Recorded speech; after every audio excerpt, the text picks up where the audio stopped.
रूस और यूक्रेन में तनाव बढ़ता जा रहा है। पूर्वी यूक्रेन में गोलीबारी जारी है। यूक्रेन की सेना और रूस समर्थित विद्रोहियों के बीच में टकराव, सैकड़ों गोले दागे गए, लोगों के घर तबाह। यूक्रेन से सटी सीमा पर रूस बढ़ा रहा है सेना। रूस की आंशिक सेना वापसी के ऐलान के बाद बॉर्डर पर फिर से दिखी और सेना की तैनाती। अमेरिका का दावा, रूस अभी कर सकता है हमला। जंग छिड़ी तो होगा महाविनाश, ब्रिटेन के रक्षा सूत्रों का दावा। रूस कर सकता है फादर ऑफ ऑल बम का इस्तेमाल, राष्ट्रपति पुतिन ने दी इजाजत। खैर, नाभिकीय बम से हो सकते हैं छोटे परमाणु हमले जैसी तबाही। इस बम को फाइटर जेट से गिराया जा सकता है। रूस के लगातार सैन्य परीक्षण से अमेरिका, यूक्रेन, नेटो देशों में दहशत। रूस ने हाल ही में परमाणु हमला करने में सक्षम मिसाइलों के साथ ट्रेनिंग की। यूक्रेन पर हमले से लगातार लेकिन इनकार कर रहा है। नेटो की चेतावनी, जंग के लिए पूरी तरह से तैयार है रूस। सूत्रों के मुताबिक यूक्रेन पर कभी भी हमला कर सकता है। दहशत और खौफ के बीच में पैदा करने की रणनीति है। महाविनाशक हथियारों का इस्तेमाल करने की आशंका भी है। सैटेलाइट तस्वीरों में दिखी रूस की रणनीति। यूक्रेन से सटी सीमा पर सैन्य टुकड़ियां लगातार तैनात। 13 फरवरी की तस्वीरों में सेना की वापसी, जबकि 20 फरवरी की तस्वीरों में तोपखाने, बख्तरबंद गाड़ियां दिखी। रूस एक तरफ जंग से इनकार कर रहा है, लेकिन दूसरी तरफ लगातार सेना को यूक्रेन बॉर्डर के आसपास के इलाकों में तैनात कर रहा है। यूक्रेन ने जो सैटेलाइट तस्वीरें जारी की हैं, उसमें ट्रेनिंग ग्राउंड पर सैन्य उपकरण नजर आए। रूस यूक्रेन पर हमला कर सकता है, इसकी आशंका नई सैटेलाइट तस्वीरों से और बढ़ गई है।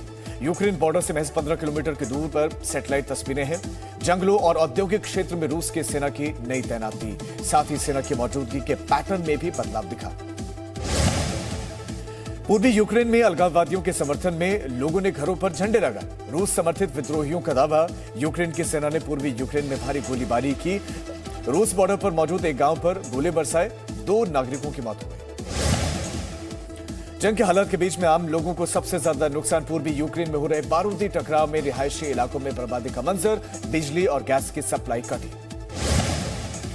पूर्वी यूक्रेन में रूस समर्थित विद्रोहियों के नियंत्रण वाले इलाकों में पलायन, बढ़ते खतरे के बीच में अफरा तफरी। दक्षिणी रूस के शहरों में पहुंचे लोग, बस और ट्रेनों से पलायन जारी। रूस समर्थित विद्रोहियों ने पूर्वी यूक्रेन में किया मोर्चेबंदी का ऐलान। नागरिकों को भेजा जा रहा है दक्षिणी रूस। पूर्वी यूक्रेन के अलगाववादी इलाकों से आने वालों के लिए रूस ने करीब 70,000 पासपोर्ट जारी किए। आने वाले दिनों में और बढ़ सकता है तनाव। बॉर्डर पर पूर्वी यूक्रेन छोड़ने वालों की भीड़, रूस पर विद्रोहियों को निर्देश देने का आरोप। हिंसा के माहौल के बीच में यूक्रेन ने अलगाववादी नेताओं ने महिलाओं और बच्चों को रूस जाने के लिए आदेश दिए। जर्मन एयरलाइंस लुफ्थांसा ने यूक्रेन के कीव में फ्लाइट्स बंद की और कीव से फ्रैंकफर्ट पहुंच रही आखिरी फ्लाइट। बढ़ते तनाव को देखते हुए अगले हफ्ते तक बंद रहेंगी कीव से लुफ्थांसा की फ्लाइट सर्विसेज। यूक्रेन संकट सुलझाने के लिए अमेरिका के राष्ट्रपति जो बाइडेन रूस के राष्ट्रपति व्लादिमीर पुतिन के साथ मिलने को तैयार। मुलाकात से पहले बाइडेन की शर्त, यूक्रेन पर हमला न करे रूस। यूक्रेन रूस के साथ जंग की कगार पर, लोगों में डर, युद्ध के मैदान में करना पड़ सकता है हथियारों का इस्तेमाल। यूरोप में अमेरिका के पूर्व कमांडर के मुताबिक रूस यूक्रेन पर आक्रमण नहीं करेगा, बल्कि यूक्रेन को खत्म करने के दूसरे रास्तों पर वो विचार कर रहा है, उसको अख्तियार कर सकता है। रूस आर्थिक रूप से यूक्रेन को पहुंचा सकता है नुकसान, समुद्री व्यापार कर सकता है ब्लॉक। यूरोपीय संघ के विदेश नीति प्रमुख ने कहा कि युद्ध संकट से बाहर आने के लिए बातचीत बहुत जरूरी है। अमेरिका और रूस के बीच में कूटनीतिक बातचीत का समर्थन। रूस यूक्रेन संकट को लेकर जर्मनी के chancellor Olaf Scholz Vladimir Putin से फोन पर करेंगे बात। दोनों देशों के बीच में युद्ध के खतरे को कम करने की कोशिशें जारी। यूक्रेन के पूर्वी इलाके में विद्रोहियों और सेना के बीच में जारी गोलीबारी के बीच में रूस ने अपने 200 टैंकों को सीमा के करीब भेजा। टैंकों की भारी भरकम तैनाती के बाद जंग का खतरा बढ़ा। बेलारूस के रक्षा मंत्रालय का बयान, रूस के साथ जारी रहेगा संयुक्त सैन्य अभ्यास। बेलारूस रूस की जॉइंट मिलिट्री एक्सरसाइज 20 फरवरी को होनी थी खत्म, लेकिन दोनों देशों के सैन्य अभ्यास जारी रखने के फैसले ने पश्चिमी देशों की उम्मीदों पर पानी फेरा। यूक्रेन के रक्षा अधिकारियों का आरोप, रूस अलगाववादियों को दे रहा है निर्देश। यूक्रेन के मुताबिक हालात को बिगाड़ने के लिए रूस अलगाववादी ताकतों को जरिया बना रहा है। युद्ध की आशंका का केंद्र बना यूक्रेन का पूर्वी इलाका। पूर्वी यूक्रेन में अलगाववादी ताकतों ने यूक्रेन की सेना पर सीज फायर के उल्लंघन का आरोप लगा। कई गांवों पर यूक्रेन की सेना ने गोलीबारी भी की। पिछले 2 से 3 दिन में 2000 से ज्यादा बार युद्ध विराम तोड़ा। पूर्वी यूक्रेन में रूस समर्थित अलगाववादी नेताओं और यूक्रेन के बीच में टकरार बढ़ने से अलगाववादियों को यूक्रेन सेना के खिलाफ मोर्चेबंदी का इन्होंने ऐलान किया। सैन्य अभियान में शामिल होने के लिए पहुंच रहे हैं लोग। रूस लगातार कर रहा मिलिट्री ड्रिल, जल, थल और नभ से परमाणु हमला करने की ट्रेनिंग। रूसी सेना के MiG-31 विमान से बेहद खतरनाक किंजल मिसाइल के साथ उड़ान भरी। रूस की किंजल मिसाइल हाइपरसोनिक हथियार आवाज की रफ्तार से 10 गुना तेजी से टारगेट को कर सकती है तबाह। मिसाइल का अमेरिका समेत दूसरे नाटो देशों के पास भी कोई तोड़ नहीं है। रूस ने हाल ही में कैलिबर मिसाइल के साथ ही सैन्य अभ्यास किया। बेहद सटीक निशाना साधने में सक्षम इस मिसाइल का भी एक साथ परमाणु ताकत वाली पनडुब्बी से इसे लॉन्च किया गया। सिर्फ पनडुब्बी ही नहीं, समुद्र की सतह पर मौजूद एक जंगी जहाज से भी कैलिबर क्रूज मिसाइलों को दागा गया। मिसाइल जहाज के अंदर मौजूद लॉन्चर से निकलकर आसमान की तरफ उड़ी और कुछ ही पलों में टारगेट को तबाह कर दिया। परमाणु ताकत वाली मिसाइलों के अलावा इस ड्रिल में डीजल इलेक्ट्रिक पनडुब्बियां भी शामिल हुई। रूस पिछले कई दिनों से लगातार मिसाइलों के साथ ड्रिल कर रहा है। नाटो देशों की चिंताएं बढ़ी।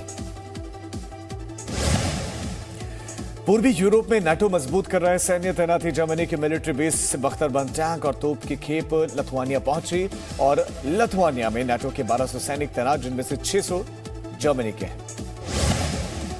जंग की आशंका बीच ब्रिटेन के पीएम बोरिस जॉनसन ने कहा, अगर रूस ने यूक्रेन पर हमला किया तो यूरोप में द्वितीय विश्व युद्ध के बाद का यह सबसे बड़ा हमला होगा।